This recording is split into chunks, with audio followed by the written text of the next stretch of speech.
Good morning, all of you. Myself, doctor Praveen Singh,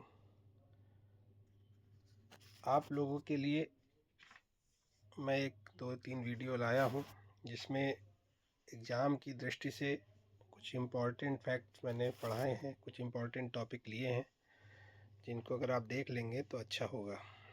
सबसे पहला topic है नॉर्मल प्रोबेबिलिटी कर्व NPC, जो आपके 5th सेमेस्टर में 8th यूनिट है। NPC एक नॉर्मल प्रोबेबिलिटी कर्व जिसका फुल फॉर्म होता है, जिसे सामान्य प्रायिकता वक्र कहते हैं।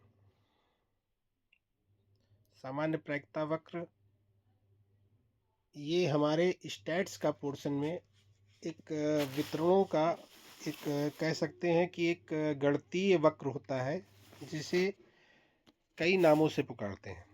चलिए शुरू करते हैं। नॉर्मल प्रोबेबिलिटी कर्व, अगर इंट्रोडक्शन की बात करें तो इसकी जो सबसे पहले खोज की थी वो डी मोइवर 1733 में। अब्राहम डी मोइवर एक फ्रांसीसी शरणार्थी थे जिन्होंने इसकी खोज की थी 1733 में। और इसका जो पहला रेफरेंस दिया था उसकी अगर बात करें तो रेफरेंस जो दिया था इन्होंने डी मोइवर वक्र ने दिया था। इसका पहला रेफरेंस कार्ल गॉस ने दिया था। कार्ल गॉस एक कह सकते हैं कि एक फ्रांसीसी गणितज्ञ थे जिन्होंने इसको जर्मन खगोलविद थे जिन्होंने इसको 19वीं शताब्दी में इजाद किया था। इसकी डेफिनेशन की बात करें, जेपी गिलफोर्ड कहते हैं normal probability curve is a well defined well structured mathematical curve having a distribution of the score in which mean median and mode all three are having equal values. It means सामान्य प्रायिकता वक्र एक well defined means सुपरिभाषित, well structured सुव्यवस्थित mathematical curve है, गणितीय वक्र है जिसमें स्कोर का वितरण होता है। कोई भी स्कोर होता है उसका वितरण होता है जिसमें माध्य, माध्यिका और बहुलक तीनों के मान समान होते हैं। देखिए मैंने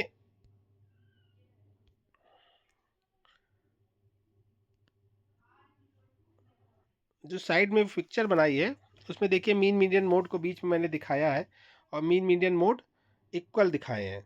ठीक है, ये आप लोग फिगर बना सकते हैं।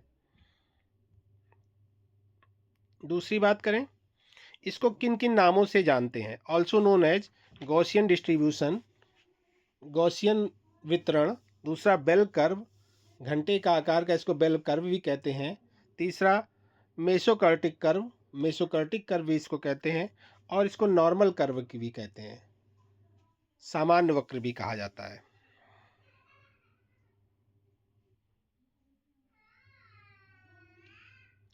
अब इसकी कैरेक्टरिस्टिक्स जो हमेशा पूछी जाती है एग्जाम में, इसकी विशेषताओं पे डिस्कस कर लेते हैं। पहली इसकी विशेषता है the normal curve is symmetrical. The normal curve is symmetrical. Symmetrical means सम्मित होता है। देखिए मैंने उसके साइड में मैंने दिया है, सम्मित की बात की है, क्या होता है सम्मित। Symmetrical distribution refers to a pattern where the data values are distributed every around a central point resulting in a balance shape.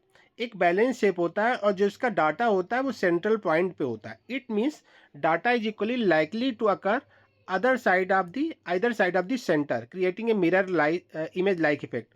अगर बीच में एक मिरर रखेंगे तो इसका जो दोनों साइड की है वो बिल्कुल सेम रहेगा, अंतर नहीं रहेगा, दोनों साइड सेम रहेगी। देखिए लाल रंग की जो मैंने लाइन दिखाई है वो एक मिरर को शो कर रहा है और इसके साइड में भी लेफ्ट साइड और राइट साइड दोनों इक्वल साइड है। Examples of the symmetrical distribution include the normal distribution, also known as a bell curve, where the mean, median and mode are located at the center. It means, समझ गए, symmetrical means जो हमारा shape होगा वो left and right side दोनों समान होगा, इसी को सम्मित बोलते हैं। ठीक है, सिमेट्रिकल। आगे, the normal probability curve is यूनिमोडल। It has one mod और पीक। मतलब a normal distribution has only one high point and each side goes down at the same rate. यूनिमोडल मतलब एक पीक पॉइंट होता है जो ऊपर की तरफ मैंने दिखाया है, पीक पॉइंट है, एंड ईच साइड गोज, और दोनों तरफ देखिए दोनों साइड सेम रेट में नीचे आ रहे, सेम एंगल में नीचे आ रहे, इसको यूनिमोडल बोलते हैं। और इनका एक पीक पॉइंट होता है, हाईएस्ट पॉइंट एक होता है, एक से ज़्यादा नहीं होता है, इसको यूनिमोडल शेप बोलते हैं। आगे, the normal political is bell shaped, ये तो बहुत आसान है, घंटे का आकार का होता है। जब भी सामान्य प्रायिकता वक्र की बात करेंगे, एक घंटे की इमेज आपके दिमाग में आ जानी चाहिए कि घंटे का आकार का ये होता है। तीसरा, अगला, the mean median mode all कॉन्साइड at the central point of the curve. अब यहाँ पे देखिए, जो मीन मीडियन मोड है वो सेंट्रल पॉइंट पे होता है। सेंट्रल पॉइंट देख रहे हैं, ऊपर की तरफ सेंटर पॉइंट है, और सेंटर पॉइंट पे होता है, हाईएस्ट पॉइंट पे होता है, और तीनों समान होते हैं।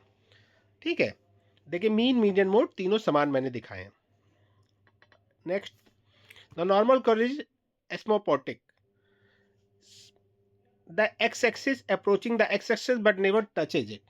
इट मीन्स सामान्य प्रायिकता वक्त दोनों दिशाओं में अनंत की ओर अग्रसर होता है, अनंत स्पर्शी इसको बोलते हैं। अनंत की ओर देखिए, जो मैंने दोनों साइड दिखाया है इसको टच नहीं कर रहा है, मतलब जो नीचे एक्स एक्सिस है उसको टच नहीं कर रहा। इट मीन्स ये अनंत स्पर्शी होता है, इसके दोनों सिरे आधार रेखा के निकट आते तो हैं, मतलब आधार रेखा के निकट आ रहे हैं, बेस लाइन पे निकट आ रहे हैं, लेकिन उसको टच नहीं कर रहे हैं, मतलब कभी भी स्पर्श नहीं करते। तो इसको कहते हैं कि सामान्य प्रायिकता वक्र आधार रेखा को अनंत पर स्पर्श करता है, अनंत स्पर्शी होता है। ठीक,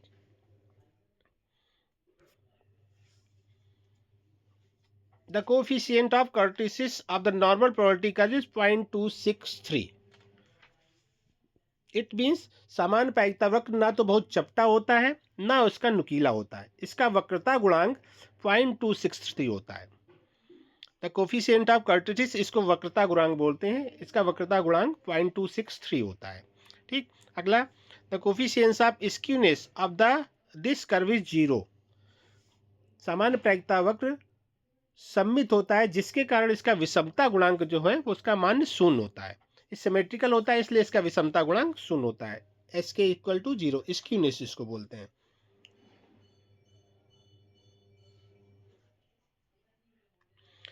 ये विशेषताएं जरूर देख लीजिएगा, ये आपके अलग से चैप्टर में दिया है, अलग से यूनिट में दिया है, इसलिए क्वेश्चन हमेशा पूछा जाता है, लॉन्ग में भी शॉर्ट में भी। अगली यूनिट में हम आप लोगों को मीन मीडियन का एक सब न्यूमेरिकल बताएंगे, जिसको आप कायदे से देख लीजिएगा, और इसकी क्वेरी हो तो आप लोग पूछ सकते हैं। ठीक है, थैंक यू।